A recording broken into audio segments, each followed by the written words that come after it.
Hey everyone, and welcome back to another episode of the Nurses Hub. Today we've got the last three of the topics on how to prevent dementia. Did you know that every 3 seconds there is somebody new diagnosed with dementia, and in the next 30 years there is expected to be a tripling of the number of people with dementia. 131 million is anticipated to have dementia by 2050.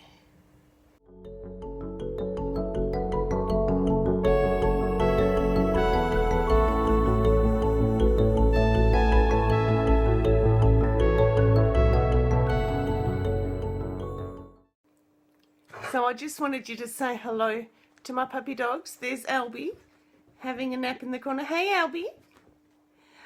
And there's Arnold. Arnold. Arnold. There you are.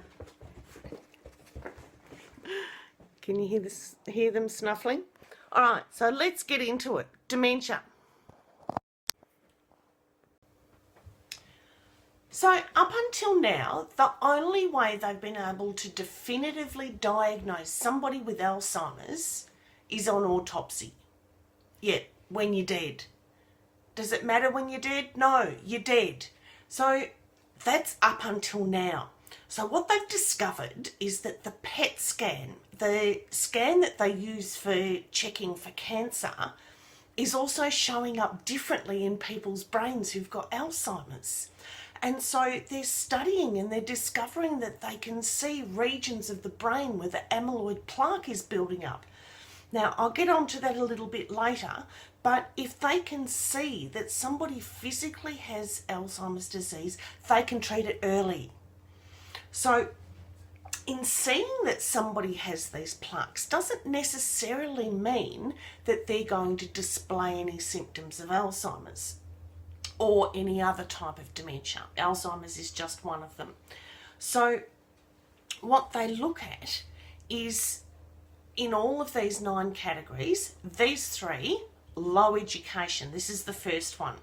And then we'll go on to midlife hypertension and smoking. Yeah, you know it, smoking. So with lower education, what they're finding is that people who leave school early, and in Australia it's 15, if they leave school and don't do any further education for the rest of their life, or just a little bit here and there, then they're at a much higher risk of developing Alzheimer's than if they don't. What they're also finding is that the highest preventative measure of having some sort of new education later on in your life, and that's shown to have a protective measure, that learning a language, learning a new language, not just, if you're brought up in a Greek household, don't go and learn Greek. Go and learn Italian or Russian or Chinese or something like that. Now, what they're finding is that they think there's what's called a cognitive reserve. And it's a bit like having a back entrance or an extra way in. So if you need to drive to the store, you're going to go the same road. And if that road never gets any maintenance, it's going to get potholes on it, and eventually you're not going to get to the shop. And so what they're finding is that if you have different ways of going to the shop, even if the main path gets potholes in it, you've still got 2 or 3 other ways to get to the shop, and it really made no difference. So they're finding that this cognitive reserve, if you do extra education, you're actually building lots of new roads and lots of different ways of doing the same thing. And so when it comes to later in life, your memory is a little bit better because it's got a few different ways of how to remember things. So learn something, anything. Have a look at the community centre, go online, have a look at your local university or TAFE, at anywhere where you can learn something. Go and learn pottery, go and learn knitting, go and learn something that you've never done before. Or even if you have done it before, go and learn it, learn extra facets of it. Now, the second part is midlife hypertension. And this is probably more related to vascular dementia, but there is a link to Alzheimer's disease. So Alzheimer's disease makes up the bulk of dementia, and vascular disease or vascular dementia makes up the next largest part. And remember I said what's good for your heart is good for your brain? Well, this is because when your blood pressure is high, so hypertension, hyper meaning high, blood pressure. When your blood pressure is chronically high, and you might not be feeling any ill effects from it, you might not be getting any headaches, but it's still high and you're functioning with a high blood pressure, it creates chronic inflammation in the body. And I've talked about inflammation a lot. Now, inflammation is the way the body heals itself. So if the blood pressure's high, the body thinks it has something it needs to fix. So the inflammatory markers go up. And so if your inflammatory markers go up, that paves the path for amyloid plaques to be laid down. It also paves the path for neuritic plaques to be laid down. Now, these are fats and cholesterols and all the things we actually want to get rid of out of our body, clumping together and sticking to the walls of our blood vessels, like roof tiles, like shingles. And the trouble is, the more shingles you pile up on the inside of your blood vessels, the less room there is for your blood to travel through. Now, in your brain, you have 160,000 kilometres of blood vessels. That's a lot of blood vessels for these plaques to lay down. And it's the capillaries that we worry about the most, because you might have an area of your brain that has one artery, but a whole heap of little things branching off it. So you might have all the capillaries branching off into the individual areas of your brain so that no part of your brain goes without. And these capillaries are between 6 and 8 microns in diameter, so wide. A human hair is about 70. So it's a tenth the width of a human hair. It's not going to take a lot for that to get blocked. And that's what we're finding, that these amyloid plaques, they set up shop, and it's really easy for them to set up shop, really easy.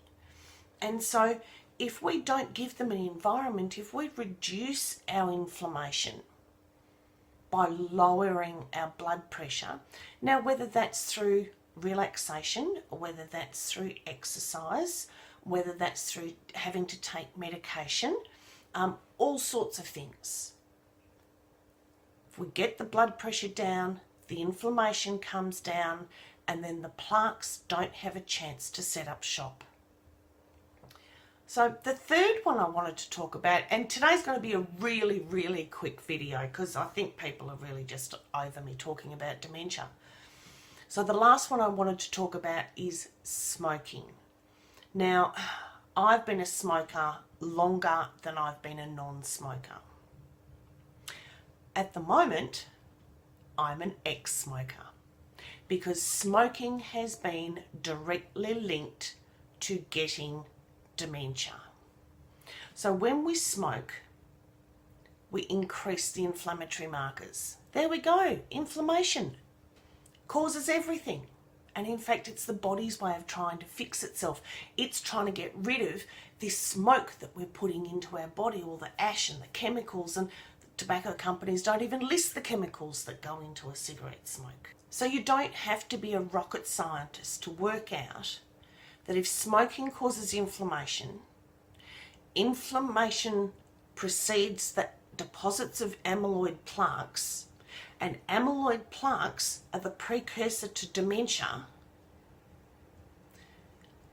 One is actually causation to the other. Now, sometimes we look at things and we go, A doesn't cause B. You know, eating an ice cream doesn't mean you're going to get bitten by a shark. Just because the incidence of people bitten by a shark are also equally as high with the incidence of eating an ice cream. But that just means it's a hot day and you've been at the beach swimming and eating an ice cream. But this actually does. This actually shows that smoking increases inflammation. And inflammation sets up the environment for amyloid plaque deposit. Now, you can protect yourself using the cognitive reserve and going and learning something and keep on smoking.